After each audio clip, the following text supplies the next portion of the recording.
Masyarakat Indonesia sebelum Islam. Kondisi masyarakat Indonesia sebelum datang Islam dapat dilihat dari beberapa aspek, di antaranya sosial, budaya, perekonomian, agama, kepercayaan, sosial, politik, serta berbagai suku bangsa. Keadaan sosial budaya penduduk Indonesia terdiri dari berbagai suku bangsa yang masing-masing daerahnya mempunyai corak seni budaya dan juga bahasa beragama. Berbagai perbedaan itulah yang membentuk keanekaragaman suku bangsa di Indonesia. Keanekaragaman atau pluralitas tersebut merupakan kekayaan bangsa yang tidak ternilai harganya, sehingga harus tetap dipertahankan, tetap dilestarikan. Kondisi agama atau kepercayaan. Masyarakat yang tinggal di negara Indonesia sebelum Islam sudah mengenal agama atau kepercayaan. Mereka sudah memeluk agama Buddha, Hindu, dan sebagian menganut kepercayaan Kapitaya. Agama Hindu lahir di India sekitar tahun 1500 sebelum Masehi dengan kitab suci Weda. Adapun agama Buddha dengan kitab suci Tripitaka lahir di India kurang lebih tahun 1500 sebelum Masehi. Sementara itu, Kapitaya adalah sebuah kepercayaan yang memuja Sahyang Taya, yakni bermakna hampa atau kosong. Mereka mendefinisikan bahwa Sahyang Taya ialah Sahyang Widi, Tan Kena, Kinaya, Ngapa, Yen, Anapalah Dudu. Tuhan itu tidak boleh diserupakan atau bahkan terlintas gambarnya di pikiran kita. Kalau sampai diwujudkan maka itu berarti bukan Tuhan. Sedangkan para orientalis mengklasifikasikan kepercayaan nenek moyang Indonesia dalam dua jenis, yaitu animisme dan juga dinamisme. Kondisi perekonomian negara Indonesia sebelum Islam memiliki berbagai mata pencarian. Di antara mereka ada yang bergadang, bercocok tanam, beternak, serta berlayar atau menjadi nelayan, menangkap ikan di laut. Penduduk Indonesia mayoritas bercocok tanam, terutama yang tinggal di pedalaman. Adapun yang tinggal di kawasan pesisir rata-rata menekuni profesi sebagai nelayan dan pedagang. Indonesia terletak di daerah tropis sehingga mengalami hujan lebat dan sinar matahari hampir sepanjang waktu, yang merupakan elemen penting untuk bercocok tanam. Komoditas pertanian perkebunan sebagian besar dapat tumbuh di Indonesia yang notabene memiliki tanah subur melimpah. Indonesia adalah penghasil utama dari berbagai produk pertanian tropis. Komoditas pertanian dan perkebunan penting di Indonesia meliputi cengkih, kayu manis, kayu putih, rempah-rempah, dan lain-lain. Kondisi sosial politik Islam sebelum Islam di Indonesia sebelum Islam datang ke Indonesia di abad ke-7 hingga ke-12. Sriwijaya mengalami masa kejayaan, baik itu di bidang politik, ekonomi, sosial. Kejayaan itu dialami Sriwijaya sangat ditentukan oleh letak wilayahnya sebagai kerajaan maritim. Dalam hal ini, Sriwijaya merupakan bagian dari jalur perdagangan internasional, sebagian pelabuhan, pusat perdagangan, dan pusat kekuasaan. Sriwijaya banyak dikunjungi oleh pedagang dari Persia, Arab, dan Tiongkok. Namun memasuki abad ke-13, Sriwijaya menunjukkan tanda-tanda kemunduran. Kekayaan alamnya sudah tidak lagi menghasilkan dan kalah dengan Pulau Jawa. Untuk mensiasati hal ini, Sriwijaya menetapkan bea cukai yang mahal bagi kapal-kapal yang berlabuh. Tindakan Sriwijaya tersebut ternyata itu tidak memberikan keuntungan bagi raja kerajaan, dan sebaliknya kapal-kapal asing mencoba menghindar untuk berlabuh. Kemunduran Sriwijaya diperparah dengan serangan kerajaan Singasari dari Jawa melalui ekspedisi Pamalayu. Melalui ekspedisi tersebut, supremasi kerajaan Singasari dapat ditancapkan di bekas wilayah Sriwijaya di Sumatera.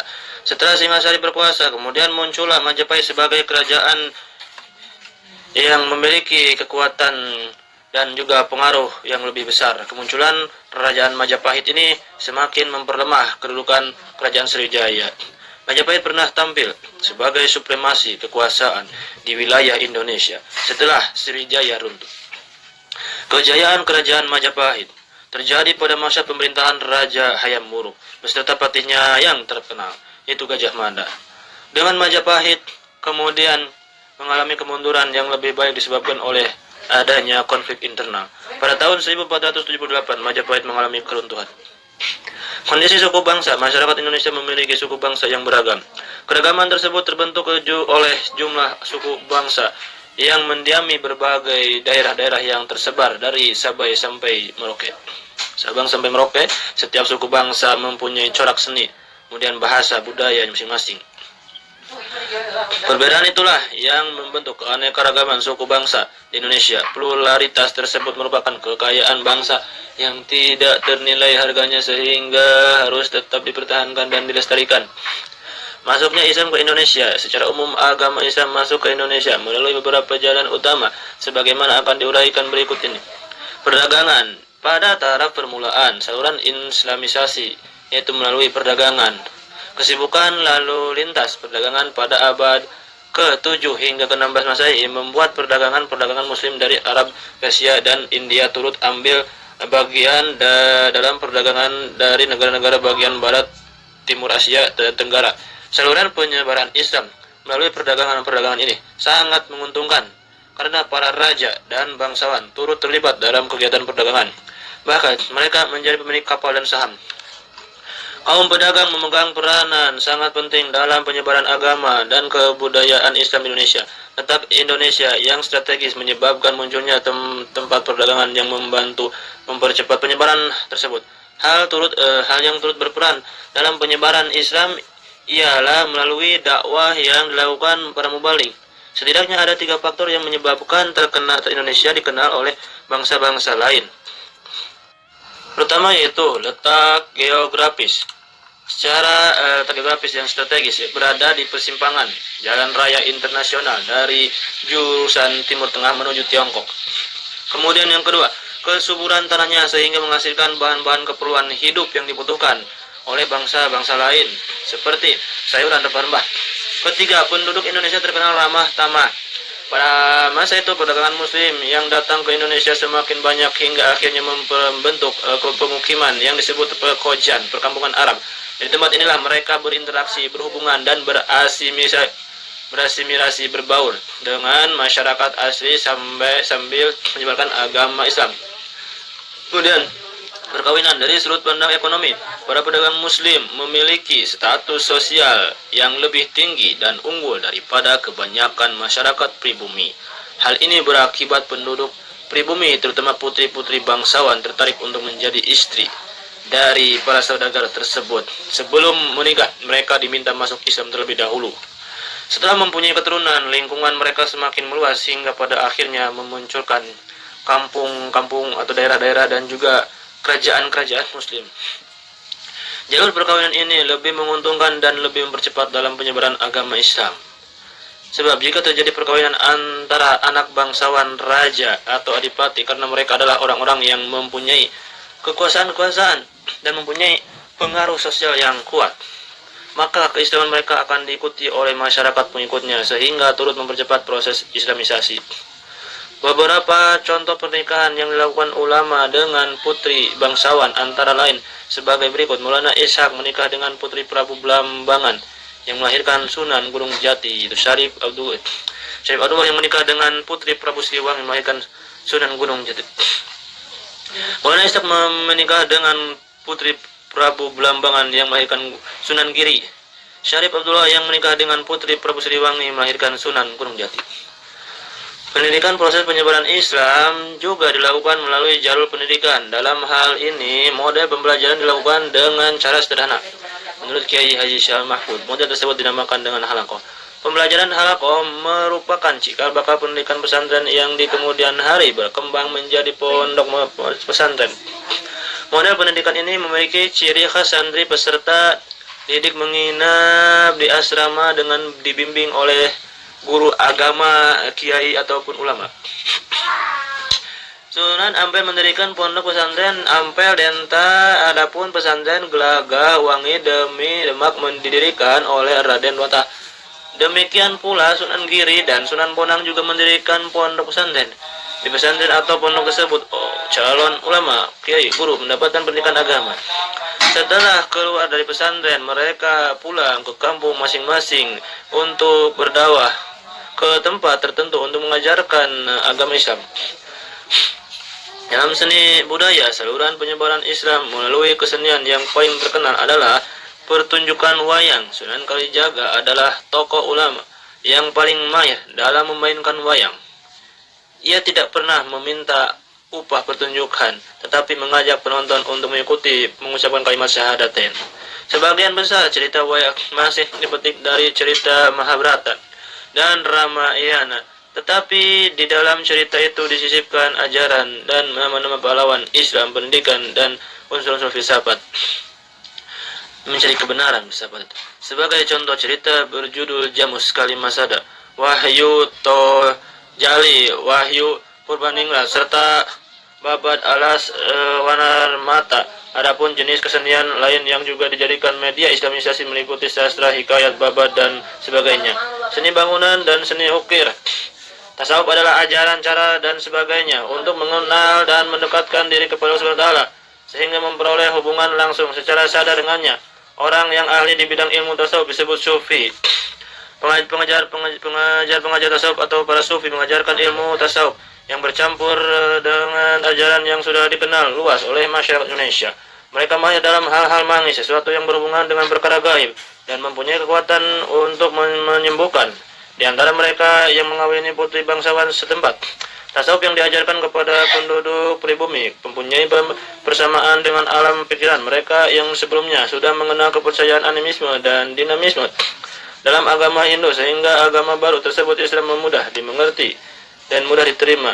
Ajaran mistik ini masih berkembang di abad ke-19 dan bahkan abad ke-20.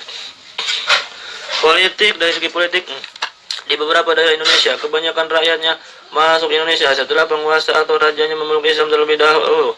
Pengaruh politik para raja dan penguasa tersebut sangat membantu tersebarnya Islam Indonesia. Selain itu, kerajaan yang sudah memeluk agama Islam terkadang menaklukkan kerajaan-kerajaan non-Islam yang sedang mengalami konflik internal. Kemenangan kerajaan Islam secara politik menarik penduduk kerajaan yang ditaklukkan untuk masuk Islam. Teori masuknya Islam ke Indonesia. Teori Mekah merupakan teori baru yang muncul sebagai sanggahan penolakan terhadap teori Gujarat. Teori Mekah mengemukakan bahwa Islam masuk ke Indonesia pada abad pertama Hijriah atau abad ke-7 Masehi. Adapun orang-orang yang membawa Islam ke Indonesia berasal dari Arab, terutama Mesir. Teori ini didasarkan pada beberapa hal berikut ini. Pada abad ke-7, tahun 674 Masehi, di pantai barat Sumatera sudah terdapat perkampungan Arab, tempat orang-orang Arab, itu Islam juga. Dengan pertimbangan bahwa pedagang Arab sudah mendirikan perkampungan di Kanton sejak abad keempat, hal ini juga sesuai dengan berita Tiongkok dari Hikayat Dinasti Tang, yang antara lain menceritakan tentang orang-orang Tasih, sebutan untuk bangsa Arab, yang mengurungkan niatnya untuk menyerang kerajaan Ho Ling yang diperintah oleh Ratu Sima pada tahun 674 Masehi. Kemudian kerajaan Samudra Pasai menganut madhab Syafi'iyah. Dalam hal ini, pengaruh madhab Syafi'i yang besar pada waktu itu adalah di Mesir dan di Mekah. Adapun daerah Gujarat India itu bermadhab Hanafi. Raja-raja Samudra Pasai menggunakan gelar Al-Malik, di mana gelar ini berasal dari bangsa Mesir. Teori Mekah didukung oleh Hamka van Leur dan T. Arnold. Pendukung teori ini menyatakan bahwa pada abad ke-13 sudah berdiri kekuasaan politik Islam. Jadi masuknya Islam ke Indonesia terjadi sebelumnya, yaitu pada abad ke-7. Begitu pula yang berperan besar terhadap proses penyebaran Islam adalah bangsa Arab. Kemudian teori Persia berpendapat bahwa Islam masuk ke Indonesia pada abad ke-15 dengan dibawa oleh bangsa Persia, sekarang menjadi negara Iran. Teori Persia didasarkan pada banyaknya kesamaan antara budaya Persia dengan masyarakat Indonesia, di antara sebagai berikut. Pertama, peringatan 10 Muharram atau hari Asyura, yaitu mempengaruhi peninggalnya Husain bin Ali, cucu Nabi Muhammad SAW, yang sangat dihormati oleh kaum Syiah Israel. Di Sumatera Barat, peringatan tersebut disebut dengan ucapan tabui atau tabut. Sedangkan di Pulau Jawa, masyarakat membuatnya dengan bubur suro. Kesamaan ajaran tasawuf yang dianut oleh Siti Zinar dengan seorang sufi Iran, yaitu Al-Hajjaj. Penggunaan istilah bahasa Persia dalam sistem mengajar huruf abjad Arab untuk tanda-tanda bunyi harokat, jabar, jr, fathah, dhammah, kasrah. Teori Gujarat menguatkan bahwa Islam masuk ke Indonesia pada abad ke-13 Masehi. Bangsa Gujarat, Cambai, dari India diyakini sebagai pihak yang membawa Islam ke Indonesia. Teori ini didasarkan pada hal-hal berikut. Satu, kurangnya fakta yang menjelaskan peranan bangsa Arab dalam penyeberangan agama Islam di Indonesia. Dua, hubungan dagang antara Indonesia dengan India sudah lama terjalin melalui jalur Indonesia, Cambai, Timur Tengah, Eropa. Tiga, adanya batu nisan Sultan Malik Saleh, Sultan pertama Kerajaan Samudra Pasai yang bertuliskan angka tahun 1297 bercorak khas Gujarat. Teori Gujarat didukung oleh Sonhor Gronje, Sutur Tehem, dan Bernard Pepelke. Para ahli sejarah pendukung teori ini lebih memusatkan perhatiannya pada saat timbul kekuasaan politik, yaitu adanya Kerajaan Samudra Pasai.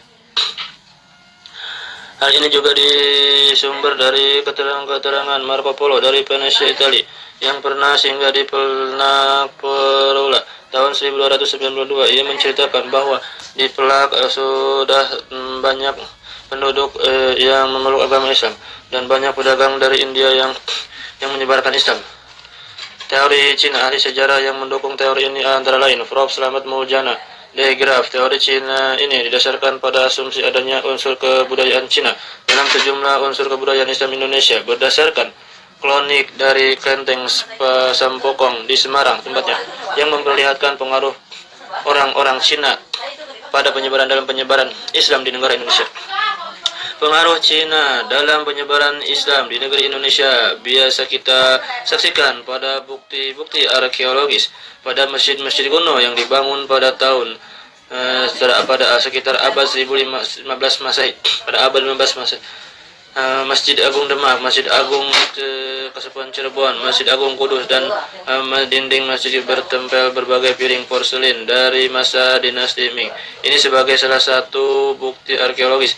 Bukti berikutnya yaitu catatan sejarah Babading Gresik mengisahkan tentang prajurit patah pulus Cina bersenjata api, pimpinan Paji Laras dan Paji Liris. Corak keislaman di Indonesia dalam perkembangan sejarah dakwah Islam, para mubalik menyampaikan ajaran Islam secara bijaksana melalui bahasa budaya sebagaimana dilakukan oleh Wali Sanga. Karena kehebatan para wali Allah dalam mengemas dan pendekatan yang arif bijak, ajaran Islam menjadi bagian dari tata nilai di masyarakat yang tidak dapat dipisahkan. Nilai-nilai Islam meliputi segala aspek kehidupan masyarakat Indonesia.